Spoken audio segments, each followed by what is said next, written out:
సిద్ధంగా ఉంది. మరింత సమాచారాన్ని మా ప్రతినిధి కవిత అందిస్తారు. ఓటు కవిత. ఏబిఎన్టీ ప్రస్తుతం ఉంది కేరళలో 2019 సార్వత్రిక ఎన్నికలకు సంబంధించి మూడో ఫేజ్ లో కేరళకి చెందినటువంటి 20 పార్లమెంటు స్థానాలకి పోలింగ్ అనేది జరగబోతోంది. పోలింగ్ కి ప్రచారం అయితే ముగిసిపోయింది. మరికొద్ది గంటల్లోనే ఓటింగ్ అనేది జరగబోతోంది. ఈ నేపథ్యంలోనే ప్రస్తుతం మనం ఉన్నాము వయనాడ్ పార్లమెంటు స్థానాల్లో. కేరళకి సంబంధించి 20 పార్లమెంటు స్థానాల్లో వయనాడ్ ఒకటే అయినప్పటికీ కూడా దేశవ్యాప్తంగా అందరి దృష్టి ఇప్పుడు వయనాడ్ మీదే పడింది. దీనికి కారణం ఏఐసిసి అధ్యక్షుడు రాహుల్ గాంధీ పోటీ పడ్డమే.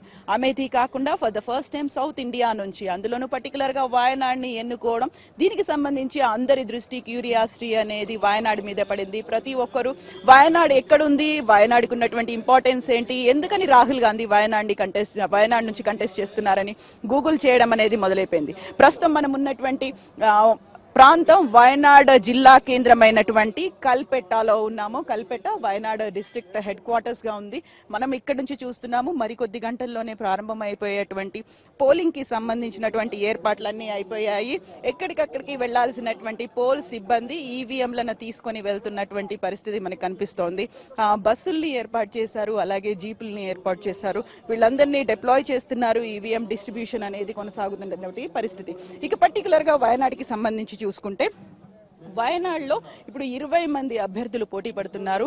20 మందిలో 13 మంది ఇండిపెండెంట్లుగా పోటీ పడుతున్నారు. 7 పార్టీల తరఫున పోటీ పడుతుంటే 13 మంది ఇండిపెండెంట్లుగా పోటీ పడుతున్నారు. ఇందులో పర్టికులర్ గా రాహుల్ గాంధీ పేరుతో ఉన్నటువంటి వ్యక్తులు మరో 2 పోటీ పడుతున్నటువంటి అంశం కనిపిస్తోంది.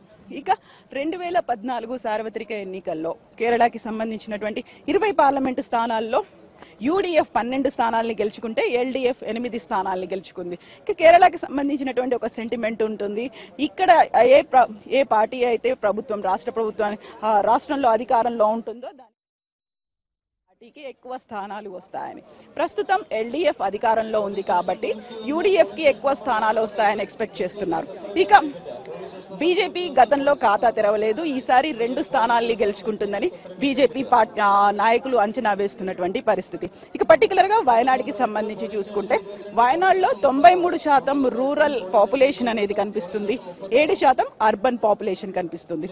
ఎక్కువగా ఎస్సీ ఎస్టీలో ఆదివాసీలు ఉన్నటువంటి ప్రాంతం ఇది. ఆదివాసీ కమ్యూనిటీ ఎక్కువగా ఉన్నటువంటి ప్రాంతం. అయితే ఎర్లీగానే వెళ్లిపోతే ఈవీఎంలను తీసుకుని తొందరగా అక్కడే పోలింగ్ బూత్లకి చేరుకోవచ్చు అనే పరిస్థితి కనిపిస్తోంది.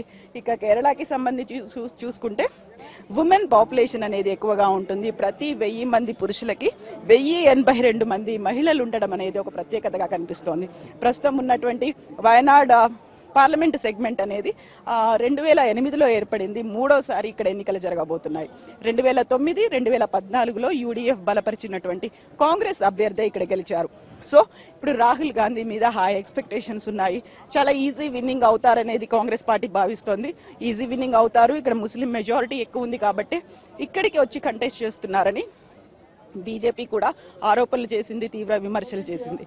ఎక్కడైతే దేశవ్యాప్తంగా ముస్లింలు మైనారిటీలుగా ఉంటే వయనాడ్లో ముస్లింలు మెజారిటీలుగా ఉన్నారు కాబట్టి ఇక్కడ నుంచి కంటెస్ట్ చేస్తున్నారు.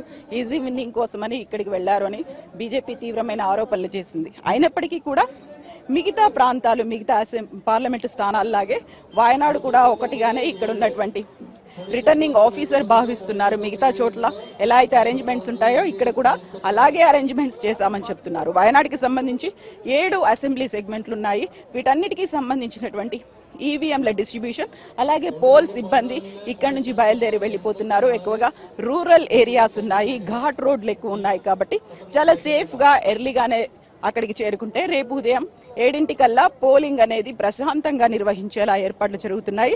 సో ఓవరాల్ గా ఏం జరగబోతోంది వయనాడ్కి సంబంధించి లేటెస్ట్ అప్డేట్స్ కోసం keep watching ABN Andhra Jyothi. This is Kavitha with camera person Srikanth, కల్పెట్టా నుంచి ఏబిఎన్ ఆంధ్రజ్యోతి కోసం.